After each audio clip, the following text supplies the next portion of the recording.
বিসমিল্লাহির রহমানির রহিম। আমরা মানুষ হিসেবে কতটুকু দায়িত্বশীল আমাদের কিন্তু এখন চিন্তা করতে হবে। এই যে আজকে একটি খবর, জামিন পেলেন শিশুসহ কারাগারে যাওয়া যুব মহিলা লীগ নেত্রী শিল্পী। কিন্তু এই জামিন পাওয়ার আগের কাহিনীটা একটি অমানবিক এবং খুবই দুঃখজনক। যুব মহিলা লীগ নেত্রী শিল্পী বেগম, তার একটি 1 মাস 16 দিনের বাচ্চা, তার উপর সিজারিয়ান। এই মহিলা গ্রেফতার হওয়ার পর তাকে যখন আদালতে তোলা হলো, তখন বিচারক তাকে জামিন না দিয়ে কারাগারে পাঠিয়েছে। তখনও তার কোলে এই ছোট বাচ্চাটি, যার বয়স মাত্র 1.5 মাস। এখন বলতে পারেন যে সে তো অপরাধী। হ্যাঁ, যতক্ষণ পর্যন্ত একজন ব্যক্তির অপরাধ প্রমাণিত না হচ্ছে ততক্ষণ পর্যন্ত কিন্তু সে অপরাধী না। এখন জুলাই অভ্যুত্থানের সময় অনেকেই যারা আওয়ামী লীগ করতো, তারা জুলাই যোদ্ধাদের উপর অত্যাচার চালিয়েছে, অনেককে মেরেছে, অনেক কিছু করেছে, এটা আমরা সবাই জানি। কিন্তু এই যে 1.5 মাসের বাচ্চা, সে কি দোষ করলো? তাকে কেন কারাগারে যেতে হবে? আর এই মামলার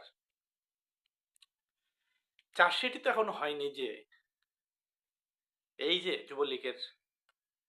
যুব মহিলা লীগের নেত্রী শিল্পী, সে অপরাধী কি অপরাধী না। তাহলে কি আমরা মানুষ হিসেবে অসভ্য হয়ে যাচ্ছি? এই যে বাচ্চাটাকে সহ যে তাকে কারাগারে যেতে হয়েছে, এই দায় কে নেবে? এই মামলা কি জামিন অযোগ্য? আমরা বিগত সময় দেখেছিলাম মরহুম সাকা চৌধুরী, তাকে এক হত্যা মামলায়, ছাত্রদলের এক নেতার হত্যা মামলায় গ্রেফতার করা হয়েছিল। তাকে সেই গভীর রাতে 3টার পরে স্পেশাল কোর্ট বসিয়ে তাকে কিন্তু জামিন দেওয়া হয়েছিল। তাহলে এই যে যুব মহিলা লীগের যে নেত্রী শিল্পী, যে তার 1.5 মাসের বাচ্চা সহ, তাকে কি প্রথম যখন আদালতে তোলা হলো, বিচারক কি তাকে এই বাচ্চার দিকে তাকিয়েও তাকে জামিন দিতে পারতো না? আমাদের আইন কি এতই কঠিন, এতই জটিল? সাকা চৌধুরী যদি সেই রাত্রে 3টার সময় জামিন পেতে পারে হত্যা মামলায়, তাহলে এই মহিলা কেন জামিন পেতে পারবে না?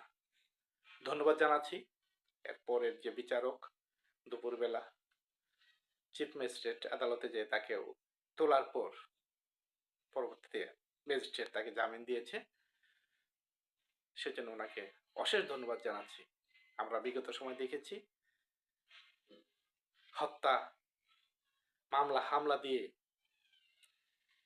ভিন্ন মতের লোকজনকে ব্যাপকভাবে হয়রানি করা হতো।